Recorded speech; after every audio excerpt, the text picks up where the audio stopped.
Hello students, maths for competitive exam part 14। Question में given है कि ए बी सी तथा डी की आय में क्रमशः 5:6:8:9 का अनुपात है तथा उनके खर्चों में क्रमशः 8:9:7:10 का अनुपात है। यदि डी का खर्च 400 रुपये हो तथा बी की आय 3600 रुपये हो तो सभी व्यक्तियों की कुल बचत क्या होगी। तो काफ़ी इंपॉर्टेंट क्वेश्चन है, रेशियो एंड प्रोपोर्शन का। चलिए इसको सोल्व करते हैं। तो इसमें क्या दिया गया है, आपको आय का अनुपात दिया गया है, साथ ही साथ इनके खर्च का अनुपात दिया गया है और आपको एक हिंट क्या दिया हुआ है कि डी का जो खर्च है वो 400 रुपये है। आपको पता है इनके खर्चों का अनुपात आपको दिया है, टोटल खर्चे नहीं दिए गए हैं। तो डी का जो खर्च का अनुपात है वो 10 के बराबर, ये 400 रुपये का अनुपात है। तो अगर मैं इसका जो 10 का जो अनुपात है, अगर मैं इसका 400 रुपये के बराबर कर दूं तो यहाँ से इसका 1 का अनुपात किसके हो जाएगा, 40 का। इस 1 के अनुपात से मैं इन सभी के जो है क्या फाइंड आउट कर सकता हूँ, खर्चे। ठीक है, तो डी का तो हमको पहले से ही पता है। तो डी का तो जो खर्चा है वो कितने का है, आपका 400 रुपये का है। इसको तो मैं अलग रख देता हूँ। बाकी अगर मैं ए का खर्चा फाइंड आउट करना चाहूँ तो आपको 1 अनुपात 8 के अनुपात में दिया हुआ है। तो अगर 1 बराबर 40 के है तो 8 बराबर कितना हो जाएगा, तो 8 से गुणा कर देंगे तो 4×8 = 32। तो 320 रुपये का जो है आपका खर्च जो हो जाएगा ए का हो जाएगा। अगर मैं बी की फाइंड आउट करना चाहूँ तो बी की वैल्यू आपकी जो है 9 के अनुपात में है, तो 9 चौक 36, 360 रुपये यहाँ से बी का अनुपात निकल जाएगा। उम्मीद करता हूँ आपके समझ में आ रहा होगा। अगर मैं सी की बात करता हूँ तो सी का अनुपात 7 का है, तो 7 चौक 28, 280 रुपये यहाँ से सी का आपका क्या निकल जाएगा, खर्च का अनुपात निकल जाएगा। खर्च निकल गए सभी के। अब बात करते हैं हम इनकी आय की। तो यहाँ से बी की आय आपको 3600 दिया हुआ है। तो अगर बी का जो रेशियो है वो 6 के बराबर है तो 6 बराबर कितने के हो जाएगा, आपका 3600 के बराबर हो जाएगा। तो 6 × 36 600 हो जाएगा। 1 के अनुपात किसके बराबर हो जाएगा, 600 के। अगर 1 अनुपात 600 के बराबर हो गया तो मैं यहाँ से ए बी सी और डी की सभी की मैं यहाँ से आय फाइंड आउट कर सकता हूँ। तो अगर मैं ए की आय फाइंड आउट करना चाहूँ तो आपको पता है 5 का रेशियो है। अगर 1 बराबर 600 के हो तो 5 बराबर कितना हो जाएगा, 5 से गुणा कर देंगे 3000 रुपये। तो इसका मतलब ये हुआ ए की जो कुल आय है वो 3000 रुपये है। अगर मैं यहाँ से आपको क्लियर कर दूँ, बी की आय आपको पहले से ही दिया हुआ है कि जी बी की आय जो है 3600 है। तो मैं यहाँ पे बी की आय कितनी रखूँगा, यहाँ से 3600 डायरेक्टली पुट कर दूंगा। अगर मैं सी की आय की बात करता हूँ तो सी का रेशियो यहाँ से 8 का है। तो 1 बराबर 600 का, तो 8 से कितना हो जाएगा, 4800 हो जाएगा आपका सी की आय।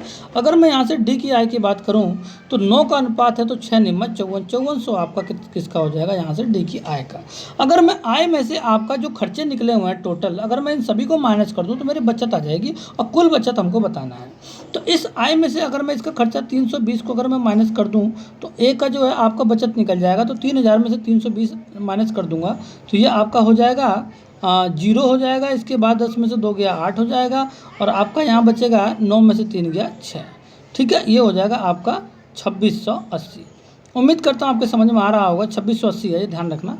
ठीक है, ये बराबर यहाँ पे लगेंगे। अब इसमें से बी के जो आपका जो खर्चा है वो कितने का है, 360 का है।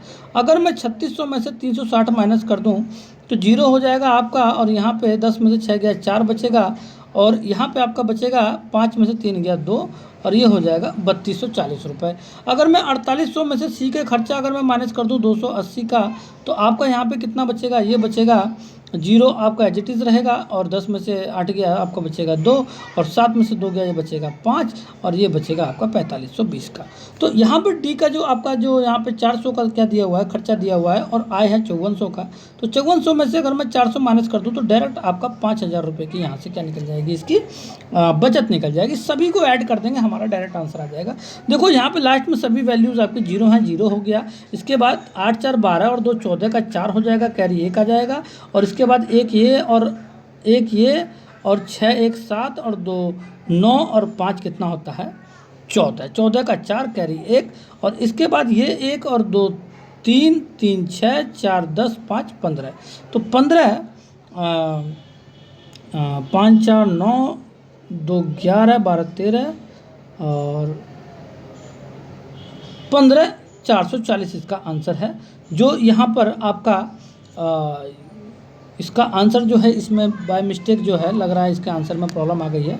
इसका 15440 ही इसका आंसर होगा। ठीक है, बाय मिस्टेक जो है इसमें प्रॉब्लम आ गई है, इसका जो है ये ऑप्शन नंबर ए आंसर होगा। ठीक है, तो यहाँ पे 15440 आप लोग कर लेना। चलिए नेक्स्ट क्वेश्चन को सॉल्व करते हैं और देखते हैं क्या आंसर आता है। नेक्स्ट क्वेश्चन में आपका दिया है कि मिश्र धातु ए का कुल वजन 112 किलोग्राम है, उसमें तांबा और जस्ते का अनुपात दिया हुआ है। साथ में मिश्र धातु बी में टीन और जस्ते का अनुपात दिया हुआ है और इसका कुल वजन 192 किलोग्राम है। यदि दोनों को एक साथ पिघलाकर मिला दिया जाए तो उसमें जस्ते का वजन कितना होगा। तो एक काम करते हैं, पहले वाले ए मिश्र धातु में से जस्ता ले लेते हैं और बी में से ले लेते हैं और दोनों के वजन को ऐड कर देते हैं, तो वो पिघला के जब एक साथ जब मिला दिया जाएगा तो वो टोटल जस्ते का वजन में आ जाएगा। तो अगर मैं ए में से अगर मैं जस्ता मिश्र धातु ए में से अगर मैं जस्ता की बात करूं तो जस्ता को अगर मैं जे मान लेता हूं तो इसका 112 किलोग्राम का टोटल वजन है, जिसमें जस्ता का अनुपात तांबा और जस्ते का 5:3 का है। तो अगर मैं यहाँ से जस्ता निकालना चाहूँ तो जस्ता का 3 का अनुपात है बटे में दोनों का सम, तो 5×3 8 हो जाएगा। 8 से काट लेता हूँ, 8 एकम 8, 9 10 11 32 बचेगा, 8 चौका 32 हो जाएगा, 14 दूनी 28, 14 42। तो 42 किलोग्राम आपका जस्ता तो ए वाले मिश्र धातु से निकल गया। अगर मैं बी वाले मिश्र धातु से अगर मैं जस्ता निकालना चाहूँ तो 192 किलोग्राम का टोटल है आपका, और यहाँ से आपका इसका जो रेशियो है 3 और जस्ते का वो 7 और 5 का। तो जस्ता मुझको लेना है, जस्ता ऊपर रख लेते हैं और बटे में 7 5 कितना होता है, तो ये होता है 12। तो यहाँ से आपका 12 एकम 12 और 12 और ये बचेगा आपका 7, तो 12 पंजे 60, 12 6 72, तो 16 पंजे 80 किलो जो है यहाँ से आपका जस्ता निकल गया। दोनों जस्ता को ऐड कर दो तो 2 और 8 4 12, 122 किलो का जस्ता आपका हो जाएगा, जो इसका ऑप्शन नंबर सी आंसर है। काफ़ी इजी क्वेश्चन है, क्वेश्चन को देख के घबराना नहीं है, ठीक है ना। पहले वाले से जस्ता उठाया, दूसरे वाले से जस्ता उठाया, दोनों को मिला दिया, पिघला के जब भी तुम मिलाओगे दोनों को तो जस्ता तो इतना ही रहेगा ना, बाकी चीज़ चाहे कितनी भी हो, तांबा और टीन कितना भी हो, हम उससे कोई लेना देना नहीं है। चलिए नेक्स्ट क्वेश्चन को सॉल्व करते हैं और देखते हैं आंसर क्या आता है। मेरा पढ़ा हुआ अगर आप लोगों को अच्छा लगे तो जरूर हमारे चैनल को सब्सक्राइब करके एक लाइक जरूर हिट कीजिएगा। चलिए नेक्स्ट क्वेश्चन को देखते हैं। नेक्स्ट क्वेश्चन में आपका दिया हुआ है कि 1110 रुपये को ए बी तथा सी के बीच इस तरह बांटा जाता है कि ए का 4 गुना, बी का 5 गुना तथा सी का 6 गुना सभी आपस में बराबर है, तो पूरी राशि में बी का हिस्सा क्या है। तो एक बात मैं आपको बता दूं, तो कह रहा है ए का 4 गुना मतलब 4 की गुणा कर देंगे किससे, ए से, ठीक है। और क्या कहता है बी का 5 गुना, इसका मतलब 5 की गुणा कर देंगे बी से, और सी का 6 गुना, सभी आपस में बराबर है। बराबर दिया हुआ है, मैंने सभी को बराबर ले लिया। कह रहे हैं बी का हिस्सा क्या है। देखो एक बात बताऊँ, यहाँ से क्वेश्चन गलत हो जाएगा अगर आप डायरेक्ट चलो करोगे तो। ये रेशियो एंड प्रोपोर्शन का क्वेश्चन है, आपको इनको रेशियो में लेना पड़ेगा, तभी आपको पता चलेगा ये आंसर इसका सही है गलत है। पहले मैं और ए और बी की बात करता हूँ, तो ए रेशियो बी डायरेक्ट जो है, मान लो बी अपॉन में आ जाएगा तो 5 सामने रहेगा और बटे में 4 आ जाएगा, तो 5/4 5/4 होता है। अब मैं बी और सी की बात करता हूँ, तो यहाँ से बी रेशियो सी की वैल्यू बी अपॉन सी हो जाएगा, तो ये आपका 6 सामने रहेगा और बटे में 5 आ जाएगा। तो यहाँ देखो बेटे, बी यहाँ पे 4 और बी यहाँ पे 6 है, अलग अलग जगह पे यहाँ पे बी अलग अलग है।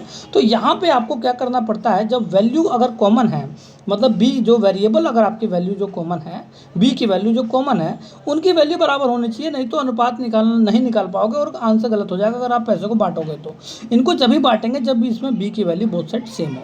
तो यहाँ पे देखो क्या करेंगे, 4 12 और यहाँ 6 दूनी 12, तो यहाँ पे क्या हो जाएगा, बोथ साइड गुणा कर देंगे, 5 15 रेशो 4 12, और यहाँ पे आपका हो जाएगा 6 दूनी 12 रेशो 5 दूनी 10 का।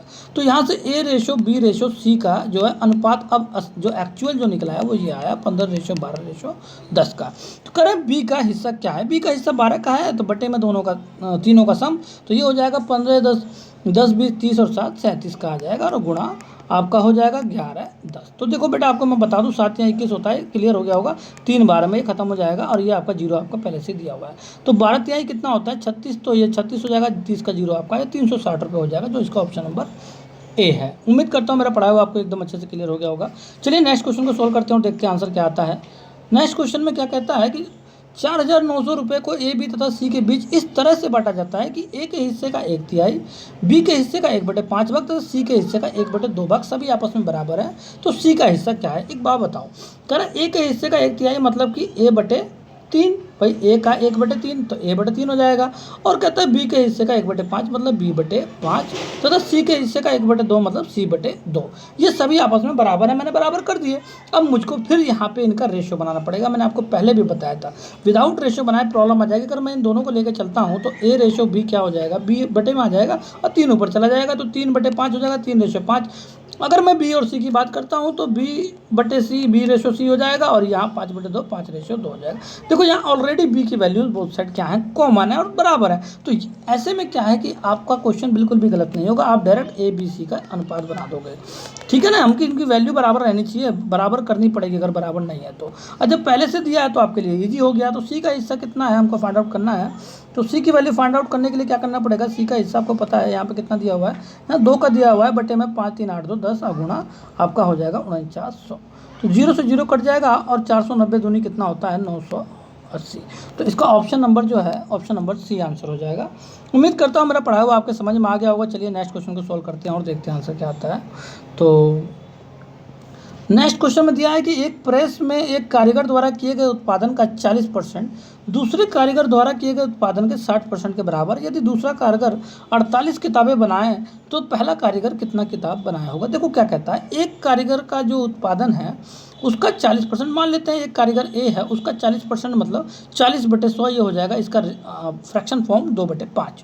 वो कहता है कि जो दूसरा कारीगर जो बी है उसके 60% का 60/100 हो जाएगा आपका 3/5 के बराबर है। तो कह रहा है यदि दूसरा कारीगर 48 किताबें बनाए। एक बात बताओ, यहाँ से अगर मैं आपको क्लियर कर दूँ तो 5 से 5 कट जाएगा और ए रेशो जो बी की वैल्यू आ जाएगी वो आ जाएगी 3/2 मतलब 3:2 की।